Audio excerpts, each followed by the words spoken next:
Caledon. To think that little sprout by Big Daddy's side would dare bring her underlings to challenge me. Overlord Pompeii, while the Sons of Caledon still recognize you as the lead— Let's not get ahead of ourselves. That will be addressed soon enough. But first, there's a more pressing matter. Caesar, these goods are what the Vanquishers promised to deliver to Blazewood. Are you deciding to let the mayor take them? Don't push your luck. Lucy, wait. I heard you arguing with Casa earlier. I checked these boxes.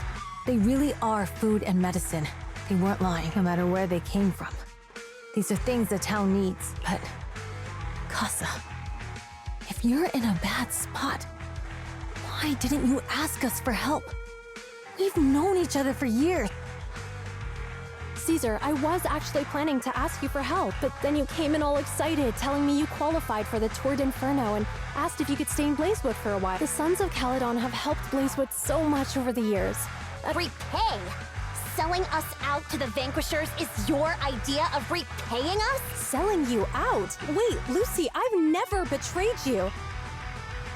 She's telling the truth, although you have the favor of Blaze. When Casa suggested moving the trade to the Hollow to avoid any misunderstandings, I agreed. After all, we can't disrupt the peace among League members. So you're saying the leak about our whereabouts has nothing to do with you? Standing your ground is a good trait, but not knowing when to back down is just disrespectful. I'm here to resolve this matter. Today I found this in the handicrafts Blazewood delivered. Is that a listening device? Moors, this vial should have contained heavy oil. Also, the supplies delivered to Blazewood of late seem to be less than what was agreed upon.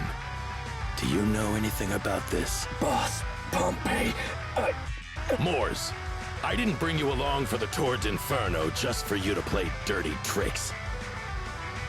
If we, as the League Overlords, are not just, then who would want to remain part of the League? And who would protect the old oil field? I'm so sorry. I messed up. I wasn't thinking straight. It's all my fault. I'll take the punishment. You're willing to take your punishment. Sons of Caledon, Casa, as the current Overlord, I'll take responsibility for this. Nice speech. Now how do you plan to fix this? Recently, I negotiated and reached cooperation agreements with several areas neighboring the old oil. According to the agreement... Wait, does that mean our town's oil supply is safe? That's right.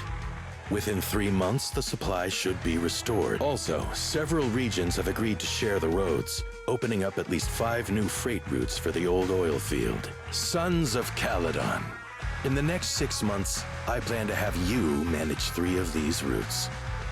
I take it you won't refuse. You mean you're just gonna hand them over on a silver platter? I heard you've been drawing bad routes, and though the new routes are... I have a condition, though. How does that sound? Hey, Lucy. How are the terms? If it's true. Plus... I see. Hey, oh man! Your terms are certainly interesting. If I become Overlord?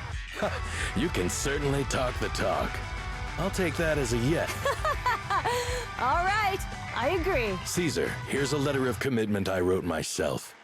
The route allocations will be officially announced soon. See you at the Tour d'Inferno.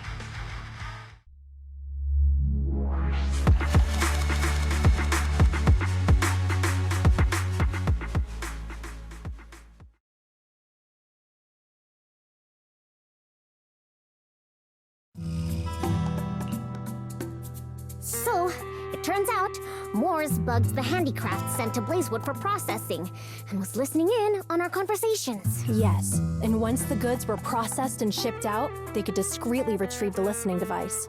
It's a flawless plan. If that's the case, why did the Overlord reveal this? At that point, we hadn't even discovered the listening device. Even if we hadn't found the listening device, once we cleared things up with Casa, we would have eventually started to suspect the handicrafts. That's right. If we found the bugs ourselves, things would have gotten out of hand. Is there a difference? Oh, Bernice, always so optimistic. The Overlord stepping up shows some sincerity, at least. If we had confronted him, even if it was all Moores' doing, we wouldn't have accepted his terms, right? Mishandling this could have shaken the foundations of the Motor League. jeopardizing the safety of the old oil. It would have caused that much trouble? Yes. We've been able to live relatively peacefully, thanks to the League ensuring the security of our oil resources. You have to understand, if something happens to the oil, the biker gangs might have a chance to move to other areas. But everyone else won't be so lucky, especially Blazewood. The residents are mainly the elderly or children, and their ether aptitude is weak. Oh, Proxy! There you are. Sorry to bother you, but can we talk? Proxy, I want to discuss Caesar. Ever since we met with the Overlord, she's been acting weird. She's usually straightforward and energetic. But lately, she's just been sitting on her own, lost in thought. She's even eating less than usual. Caesar's worried about something? It's strange, right? Lighter offered to train for the Turd Inferno with her, and she said she'd think about it. I think it's related to what happened that day. But if I ask her, she won't tell me the truth. Just so you know, I don't really care what's wrong with her, but she's still the leader of the Sons of Caledon, and I can't let her affect the others. Proxy, can you come up with something? Alright. I'll try to be subtle about it. I'm planning to head back to New Eridu tomorrow to copy some offline data. It might be a good opportunity. That's a good idea. And Caesar hasn't been to New Eridu much. You can show her around. All right, I'll handle Caesar. Tomorrow, have her take you to New Eridu on her bike. I'll leave the rest to you.